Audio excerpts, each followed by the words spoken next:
May all beings be happy. May all beings be healthy. May all beings be free from harm. May all beings love life. May all beings awaken. Welcome to another Cuke Audio podcast.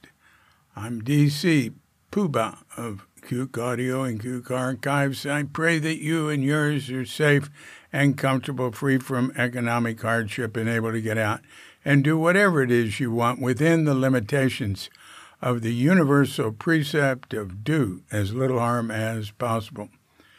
So today we have the third and final installment of a lecture that Shunryu Suzuki gave at Sokoji in San Francisco on Bush Street on July 26th, 1965. He might have given it on the 27th. I think the file's called 26, and I think it might be a mistake. I think it was a one-week session. Anyway, it doesn't matter. So I'm just going to start reading it now. And I see the file is 18 minutes. That's his speaking time after I edited it. There's a lot of traffic. It starts off with a student asking a question. It's long. It's hard to hear. I'm looking at the verbatim version. I'm going to be editing it some on the run as I read. I mean, it would be better, of course, if I worked out my own verbatim version and then read it after editing the audio. The more I do this, the more I see to do it really well how much work it would take. But anyway, so I almost think this is like a dry run, what I'm doing, because anyway, enough of that. So it's a long question, and Suzuki's answer is interesting. There's a lot of interesting things he says in here. It seems to me, there could be a explanation or there could be like an interpretation of this lecture. I mean, one point that he makes in this lecture, and really I forget whether if it's in what I'm going to read right now or if it's in the prior stuff. It's that as Buddhists, we don't really disagree with science. We accept science, but we also look at things from another point of view. So, he's at one point here, there's some student says, there was a comparison of Hindu and Buddhist meditation, and he says, well, he thinks they have different goals, whatever. And then the student says, it might be there, it might be when somebody says that Anagarika Govinda wrote about the difference between Hindu and Zen meditation and said how different they were and how different their goals were. And then the student says, but there can only be one truth, which, wow.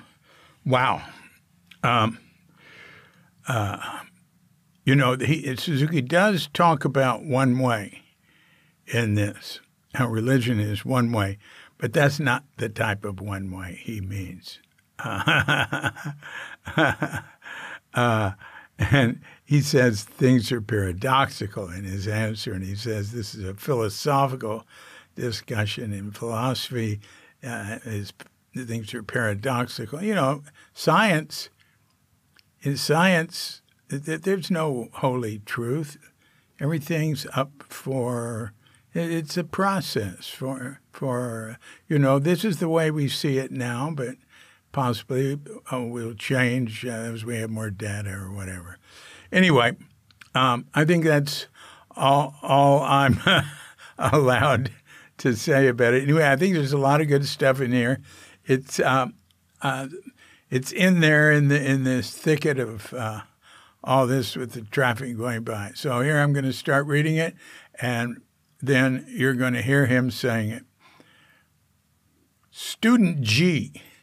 There have been some systems of metaphysics which are not strictly Western philosophy, meaning that they are Eastern, which try to not explain, but try to make us understand our existence not as well as by work as by study, so that we have a particular chemical or physical understanding of any object and why we do things. For example, why we adopt a proper position, why we keep our back straight. Was there ever a time when Buddhism used explanations like those? Or has Buddhism from Shakyamuni on always been disinterested in an analysis of things from a physical level? Suzuki, I think that is why you are interested in Buddhism. You have a good background to understand what is Buddhism. You know, you have very advanced science of various kinds of philosophy, and your achievement is perfect, almost perfect. I think, especially in natural science, this kind of achievement is very meaningful for us Buddhists. But Buddhists will give you another interpretation from another angle, in your achievement. We do not change what you have achieved. We believe in your achievement. There is no room for ignoring scientific truth. The science was developed by actual experiments. Experiment after experiment, you achieved scientific progress, and you will continue this effort. But that is, scientific knowledge. We should know that. This is not religious knowledge. Religious knowledge is something different from that. To give another interpretation to science is religion. To understand science from another angle is religion, without changing your conclusion. We do not doubt scientific truth. We accept scientific truth, but we will give another interpretation to it without changing the meaning, without changing the conclusion of science. There are many famous parables in Buddhism. Water for fish, water's their home. For a human being, it's water, not our home. And for a celestial being, water is some palace or something. Palace like the Cow Palace. Then he laughs and everybody laughs. For those of you who don't know, the Cow Palace is a very, very big coliseum in the San Francisco area. So for human beings, science is something different. For me, science is something different from the viewpoint of a scientist. That is why even a scientist who has very advanced knowledge in the scientific way can become very superstitious. We know many people who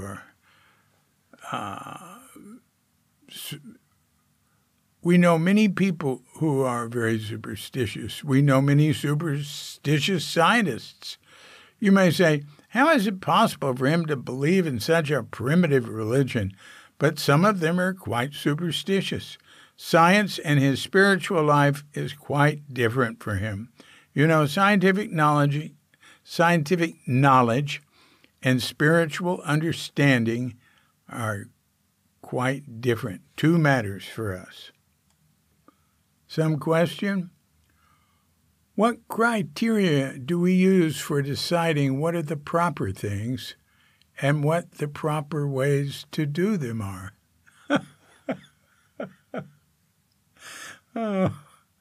Proper way? No.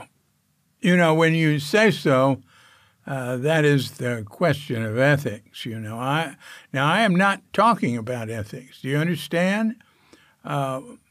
What I can say now is for a person who understands what their mind is, there's no alternative way to take it. That's good. There is no bad for us who understand our inmost nature. In the realm of morality, there are two ways, good and bad. That's ethics, which is good. This is good, and this is bad. So you have to take good instead of bad. That is morality. But that is because you live in a moral realm. But in religious life, there is no alternative. There is just one way. When you become quite religious, you know there's no other way than to take one way. Water does not come up. It always comes down. That kind of question, because we say, no good, don't discriminate, We Buddhists say, don't discriminate, there is no good or bad. So that kind of question is quite a natural question, I think. We do not ignore good or bad. So here you see, religion will give life to morality. For religious people, it is a pleasure to take good instead of bad. There is no alternative way. But for a moral mind, there are two ways, which are good. Which is good. And you must have some measure, of value. This measurement will be, how to make the measurement is a big problem. The measurement for a woman will not be the measurement for men. There is a big problem. So if there's no religion, you will make your effort to utilize morality or to make some excuse in what you do. If there's no religion, that will be your effort. Not pure enough, You're just making an excuse because our Constitution says it like this. Oh, this is good and this is bad. And when it's not convenient, you will not say anything. That is morality. You will abuse morality and abuse the law and abuse religion. Religion's very handy to use. So if you say, well, Shakyamuni Buddha says so, even a stone will be a medicine. That is an abuse of religion, abuse of Shakyamuni Buddha. That is not religion at all. That is, I don't know what it is. It's not even science. Some question? We have 15 minutes more. Student I. In the manual for meditation that you have in the hall, it says, place your tongue on the roof of your mouth. Suzuki. Student. Why is that? Suzuki. Well, usually you are doing like that, but, a beginner will wonder what they should do and what they should do with their tongue. So when you sit for the first time, your mouth will be full of water. When your tongue is like this, your mouth will be filled with water. But when your tongue is like this, it's all right. I guess he's demonstrating the tongue not being on the roof of the mouth. If you do like this, try what will happen to your mouth. Those are the ideas, precepts. If we say 250 precepts or 500 precepts, you'll say, oh my, what a rigid religion Buddhism is. But our precepts are something like that. What we, assure our conduct by study, Actually, what you are doing is what you are intuitively doing is our precepts. We do not force anything to you. Student J. Sensei, do you think that the yoga practiced by religious people in India is very close to Zazen? Do you know very much about it? Suzuki. No, I don't know it. If I knew it, I think I must say something, but I'm afraid if it is good, it's all right. But, it's the idea, is, well, not yoga practice itself, But in what way or in what purpose they practice yoga is the important point. It's like medicine, If you take it in the proper way, it's all right. But if you rely on it too much, so yoga practice isn't the only way to help you. We should know that, I think. More questions? Student K. The book, The Foundations of Tibetan Mysticism by Lama Anagarika Govinda, compares point by point Hindu yoga with Zazen posture, not going into all the special postures, Hindu yoga with Buddhist yoga. And he comes to the conclusion that the whole reason one does it is quite different, and the background is quite different, and you end up with something quite different. Suzuki, yeah, I think so. Maybe. That is Buddhism, the background or idea. Student L, how could there be two truths? Suzuki, huh? Student L, how could there be two truths? How could there be two reasons? Student M, what are you talking about? Suzuki, two reasons? Student L, yeah, two reasons. The reason for this and the reason for that. Suzuki, yeah. Student L, there's a difference. Suzuki, in philosophical study, there's always antithesis. Suzuki, antithesis. It's inevitable in philosophical study. Student, the appearance, yeah, that's the appearance. Suzuki, Student L, that's the truth. Suzuki, well, there is always a paradox in philosophical study. It can't be helped, and there's truth, Where there's paradox, there is truth, if you have eyes to see. But as long as you're confined in philosophical study, you have no eyes to see through a paradoxical statement. Philosophy is good because it's paradoxical.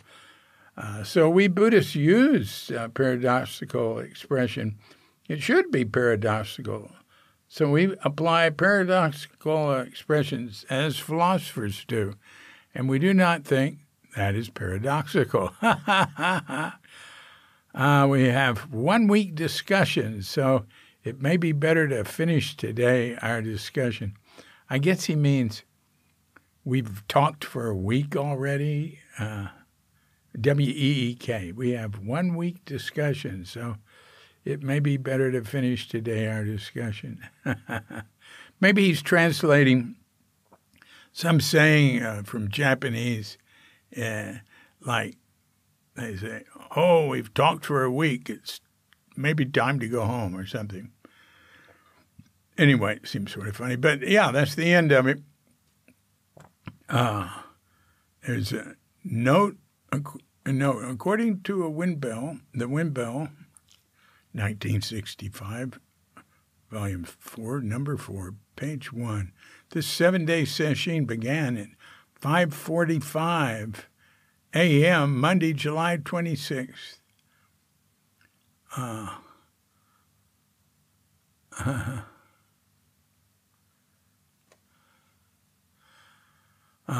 All right. So, well, that was interesting. So look, I am not going to go back and listen to and edit what I just read. I have to go to bed. And I spent a long time on this today. And not, it was sort of getting the tip of the pyramid, but I was comparing different audios and noise reduction, and I don't know, So I don't think I need to edit that. I'll glance at it real quick, and I'll move next to Suzuki's Speaking. The very words I just read are very close to it. And then we will see you again the next time you show up. On Tuesday, I plan to have more chapters from Thank you, and okay, in American Zen failure in Japan. There have been some systems of metaphysics which are not strictly Western philosophy, mainly Eastern, which try to explain, not explain, but try to make us understand our existence not as well as by work, by study, so that we have a particular chemical or physical understanding of any object and of why we do things. For example, why we adopt the proper position, why we keep our backs straight. Was there ever a time when Buddhism used explanations like those, or has Buddhism from Shakyamuni on always been disinterested in analysis of things on a physical level? I think that is why you are interested in Buddhism. You have a good background to understand what is Buddhism. You know, you have very advanced science and various kinds of philosophy. And your achievement is perfect, almost perfect, I think, especially in natural science. This achievement is very meaningful for us Buddhists. But Buddhists will give you another interpretation from another angle, in your achievement. We do not change what you have achieved. We believe in your achievement. There's no room to ignore scientific truth. The science developed by, actual experiment after experiment, you achieve scientific progress. And you will continue this effort. But that is, a scientific knowledge. We should know that,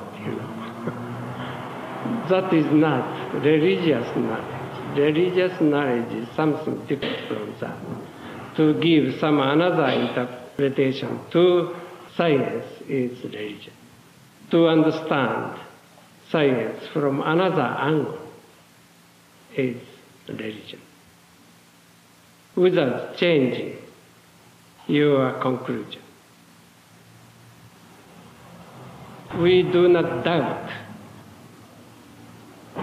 scientific truth.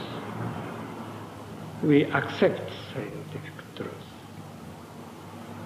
But we will give another interpretation to it without changing the meaning,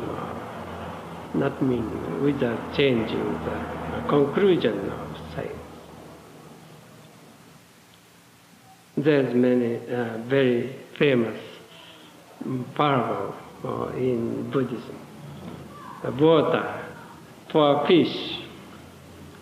Water is their home.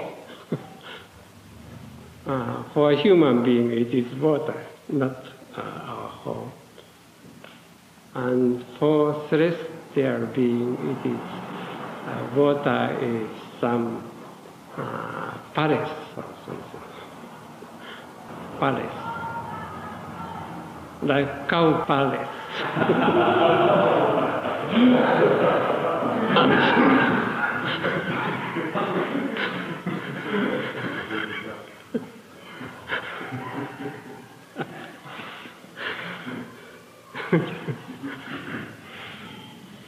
So, for a human being, science is something different, For me, science is something different from the viewpoint of scientists.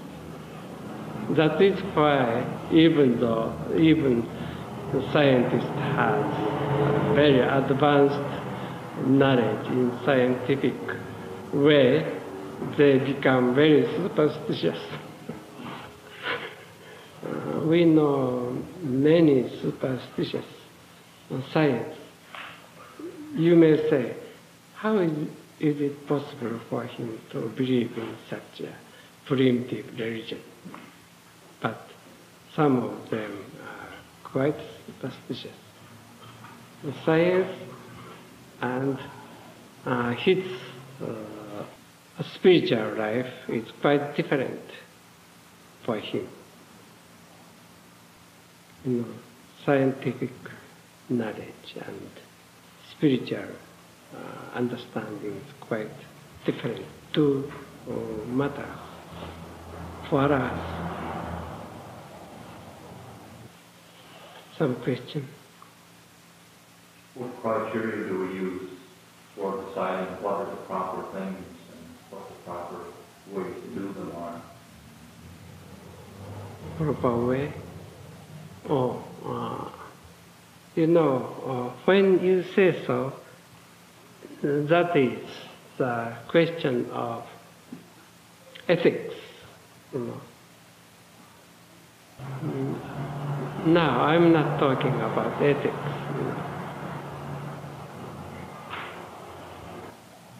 Do you understand? What I can say now is, for a person who understands what is my mind, there is no alternative way to take. That is good. There is no bad for us who understand our inmost nature. In real morality, there is two ways, good and bad. That is ethics, which is good. This is good and this is bad.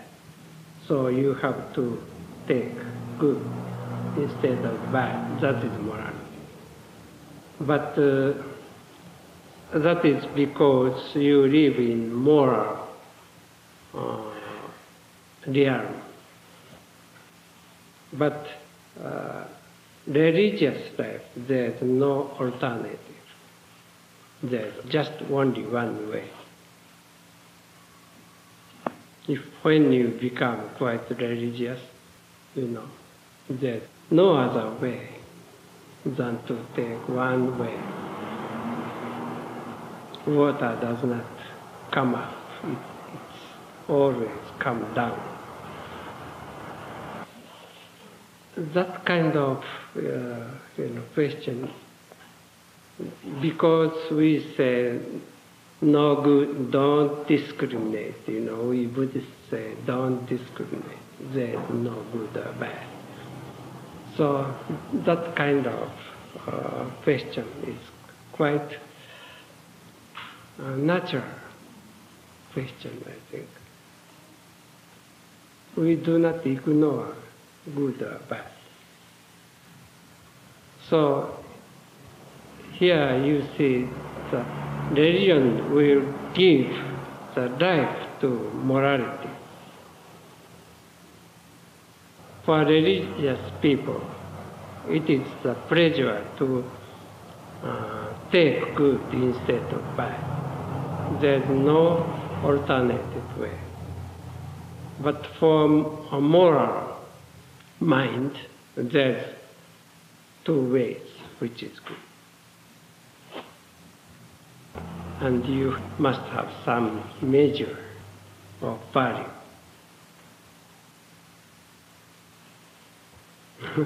How to make The measurement is big problem. The measurement for a woman will not be the measurement for men. The big problem. So if there is no religion, you will make your effort to utilize morality or to make some excuse in what you do. If there is no religion, that will be your effort, not pure enough. You are just making excuse because our Constitution says like this, so this is good and this is bad. But when it is not convenient, you will not say anything.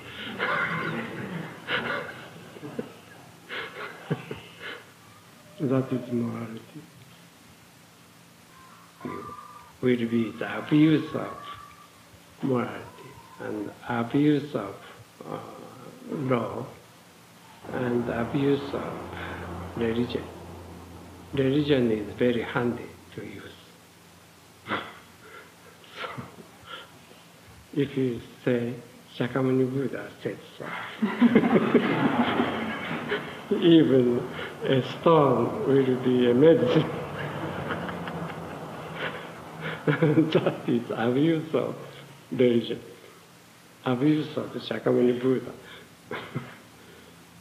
That is not religion at all. That is, I don't know what it is, but it is not. It is not even science.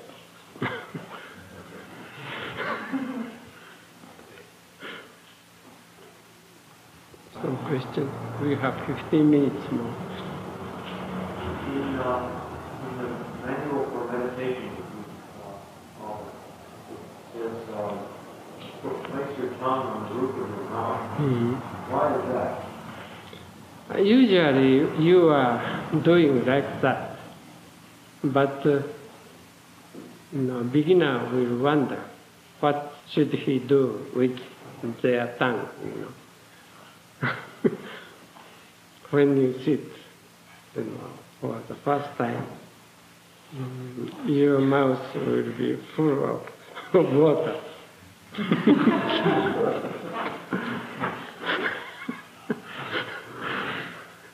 When your tongue is like this, your mouth will be filled with water. But when your tongue is like this, it's all right. If you do like this, try what will happen to your mouth.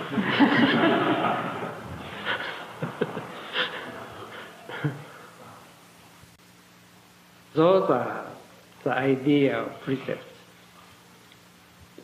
If we say 250 precepts or 500 precepts, you will say, oh my,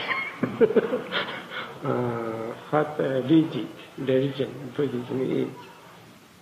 But our precepts is something like that. We make it assure our conduct by study. Actually, what you are doing is, what you are intuitively doing is our precepts. We do not force anything to you. Do you think that the yoga practiced by religious people in India is very close to sadhana? Do you know pretty much about it? No, I don't want to know it. If I know it, I think I must say something. But I'm afraid.